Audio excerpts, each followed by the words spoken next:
Look at the email that Israeli Ambassador Mike Arby just sent to his staff. Leave while you still can. Not tomorrow, not next week, today. Commercial flights might not be operating much longer. And while that email was being sent, Iran was already launching dozens of ballistic missiles at American military bases across the Gulf. Al-Udeid in Qatar, the largest American military installation in the Middle East. Fifth Fleet headquarters in Bahrain. Bases in the Emirates, in Kuwait, all under attack right now. One person is already dead in Abu Dhabi, killed by debris from an interceptor that shot down an Iranian missile over the city. Before we go any further, subscribe now and tell me in the comments if you think this war will last 4 weeks like Trump says, or if it's going to stretch into months. Your analysis matters. Think about that for a second. You're at home in Abu Dhabi, and fragments from an anti-missile defense system are crashing through your roof. Wait, it gets worse. Qatar just closed its entire airspace. The Emirates followed. Kuwait, Bahrain, all closing their skies while missiles are flying through them. Air defense systems firing continuously. Videos circulating showing US Navy installations in Bahrain hit. Explosions lighting up the night sky over Doha. In the next 15 minutes, I'm going to show you why the Geneva negotiations were sabotaged 48 hours before the strikes. Why US intelligence directly contradicts what Trump is telling the public. And why this war could trigger the worst economic shock since the 1973 oil embargo. Imagine now that you're an American diplomat at the embassy in Riyadh, Monday night into Tuesday. 3 in the morning. You hear a whistle. Then impact. 2 Iranian drones just hit your embassy. A limited fire breaks out. Damage is minor. But the message is clear. Iran can strike American diplomatic facilities. In the heart of the Saudi capital, the embassy closes immediately. All appointments cancelled. Trump promises retaliation soon. But here's where it gets really concerning. It wasn't just Riyadh. That's the moment you realize this is coordinated. Let's now look at the evidence of what exactly happened. Evidence number 1, the massive attack on Bahrain, 6 American soldiers killed. Iran's Revolutionary Guards announced Tuesday they carried out a large-scale attack against an American airbase in Bahrain, Sheikh Issa Base, at dawn, with drones and missiles.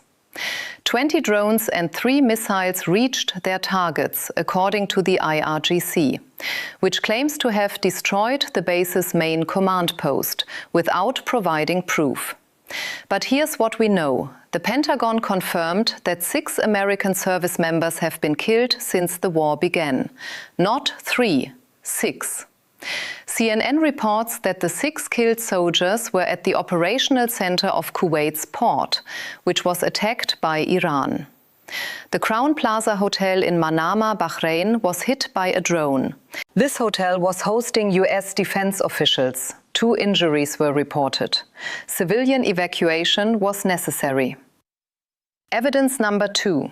2 Amazon data centers directly hit. 2 Amazon data centers in the United Arab Emirates were directly hit by drones, disrupting services in some Middle East regions. A facility in Bahrain was also damaged by a drone strike in direct proximity. These are Amazon Web Services sites, the world's leading cloud services provider. Iran isn't just hitting military bases. Iran is hitting the digital infrastructure that runs the Gulf economy. Evidence number 3. The American embassy in Kuwait hit. Monday, smoke was rising from the American embassy in Kuwait. A diplomat based in Kuwait confirmed that the embassy building was directly hit in the attack. The US embassy in Kuwait announced Tuesday it was closing until further notice. Due to persistent regional tensions, the US embassy in Kuwait will be closed until further notice. All consular appointments cancelled. Evidence number 4. The French base and 70 French soldiers killed. The French naval base Camp de la Paix in Abu Dhabi was hit by a projectile. According to the American Institute for the Study of War, 70 French soldiers were killed in the United Arab Emirates. In an Iranian strike on a French Navy base in Abu Dhabi. This isn't just a US-Iranian war. Iran is attacking America's European allies. The British base at Akrotiri in Cyprus was struck by an Iranian drone. This attack marks the war's entry onto European Union territory. But here's what nobody's talking about. This morning, before all this happened, the United States and Israel launched what they call a preemptive strike on Iran. They hit Tehran, Isfahan, Karaj, Kermanshah, and according to sources, they weren't just targeting military sites, they were going after Iranian leadership. Reports suggest they targeted the supreme leader's residence in the heart of Tehran. 30 bombs on Khamenei's compound alone. Satellite imagery shows the residence reduced to smoking rubble. Khamenei was apparently underground at the time of the strike, but not in his designated bunker, leaving him fatally exposed when the bombs tore through the concrete above him. Supreme Leader Ali Khamenei is dead. Supreme National Security Council Secretary Ali Shamkhani is dead. Former President Mahmoud Ahmadinejad is dead. 40 regime figures killed in the opening strike on Tehran alone. A photograph of Khamenei's body recovered from the rubble was shown to President Trump and Prime Minister Netanyahu. This is the first time Israel has directly assassinated a sitting head of state of a sovereign nation. But here's the part that should shock you. There were negotiations 48 hours before these strikes. Indirect talks in Geneva between the United States and Iran, facilitated by Oman. Iranian Foreign Minister Abbas Araghchi had called them positive. He indicated they were progressing toward a nuclear deal. The United States was saying the same thing. And then, less than 24 hours later, the strikes were launched. Araghchi wrote on X, "We left Geneva with understanding that we'd seal a deal next time we meet. But it was Mr. Trump, yet again, who ultimately ordered bombing of the negotiating table." Here's what the United States won't tell you about these negotiations. Reports indicate that Trump's justification for his strikes is totally contradicted by US intelligence assessments. Trump claimed in his State of the Union address 3 days ago that Iranian missiles could soon reach the United States. But intelligence officials are leaking to journalists that this is false. Iran doesn't have intercontinental ballistic missile capability, and according to their assessments, they're not close. Special Envoy Steve Witkoff said Iran was probably a week away from having weapons-grade bomb-making material. 1 week. Then Secretary of State Marco Rubio said Iran isn't enriching right now. So which version is true? Are they a week away from a bomb, or aren't they even enriching uranium? But here's where it gets really complicated. The United States and Israel already conducted something called Operation Midnight Hammer in June 2025. Trump referenced it today. He said they obliterated Iranian nuclear facilities at Fordow and Isfahan. Deep underground enrichment sites built into mountains. Here's what nobody's asking. If the United States already destroyed Iran's nuclear program 9 months ago, why are we now launching another massive military operation? What changed? And then this happened. China issued evacuation orders for its citizens in Iran. Not a warning, not a recommendation, an order to leave immediately. China doesn't do that unless its intelligence tells it something catastrophic is about to happen. Let's now talk about what nobody wants to say out loud. The Strait of Hormuz. 20% of the world's oil transits through this strait. If Iran decides to close it, and they absolutely have the capability, we're talking about an oil crisis that would make 1973 look like a minor incident. Oil prices are already climbing just on fear of a closure. Iran can mine the strait. They can use anti-ship missiles launched from the coast. They can deploy submarines. The US Navy would have to conduct massive mine-clearing operations while under constant attack. And all that time, global oil shipments stop.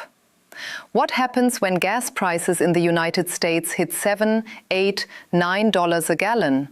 If Hormuz closes even 2 weeks, the strategic petroleum reserve can cover about 30 days. After that, you're looking at rationing. But that's not even the worst part. Iran has proxy forces throughout the Middle East. Hezbollah in Lebanon with over 150,000 missiles pointed at Israel.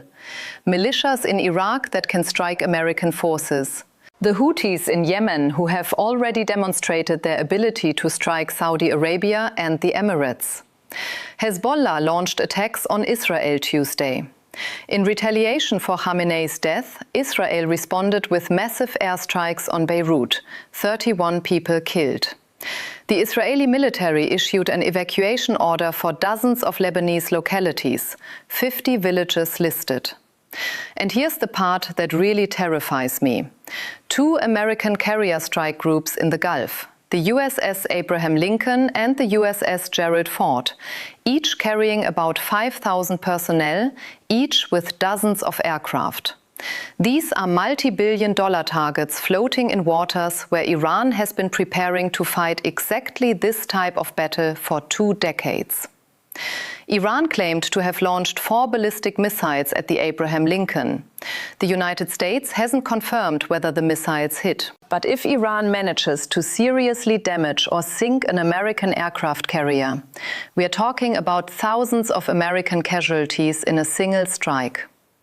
The pressure for a massive retaliation would be overwhelming. So what happens now? 3 scenarios.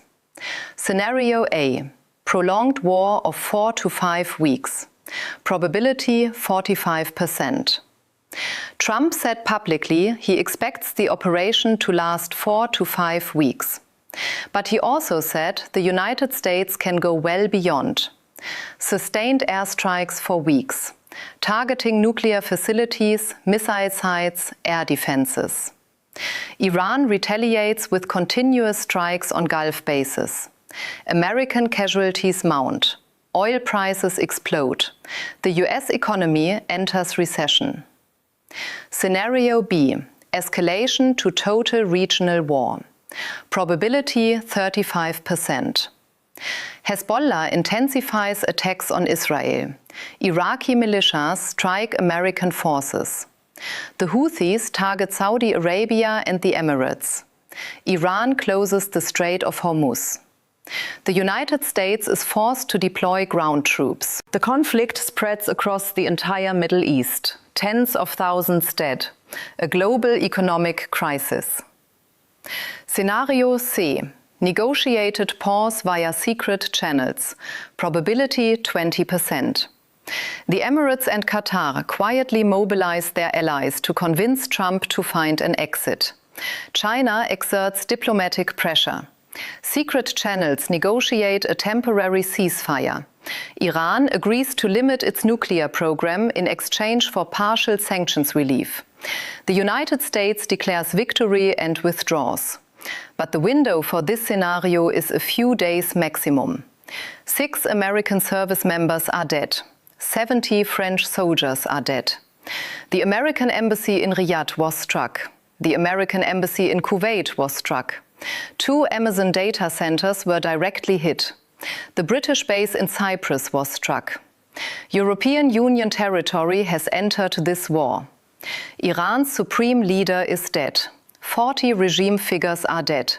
555 Iranians are dead, according to the Red Crescent. 168 schoolgirls killed in a strike on a school. The airspaces of Qatar, the Emirates, Kuwait and Bahrain are closed. The US State Department ordered the evacuation of non-essential personnel from Iraq, Jordan and Bahrain. French citizens are stuck in several Gulf countries. Airlines have suspended flights. And we're on day 3. Day 3 of a war whose end nobody knows. Trump says 4 weeks. Netanyahu says many days. Iran says it will fight at any cost. Do you think this war will last 4 weeks, like Trump says? Or will it stretch into months and become a total regional war? Tell me in the comments. Subscribe now and turn on all notifications, because the next 48 hours will determine whether this war stays controlled or explodes into something nobody can stop. 6 American soldiers dead. 2 American embassies struck. The Strait of Hormuz threatened. Aircraft carriers within range of Iranian missiles. And negotiations sabotaged 48 hours before the strikes. Nobody knows where this leads, but we know one thing. The Middle East just entered its most dangerous phase since the 2003 Iraq War. And the entire world is holding its breath.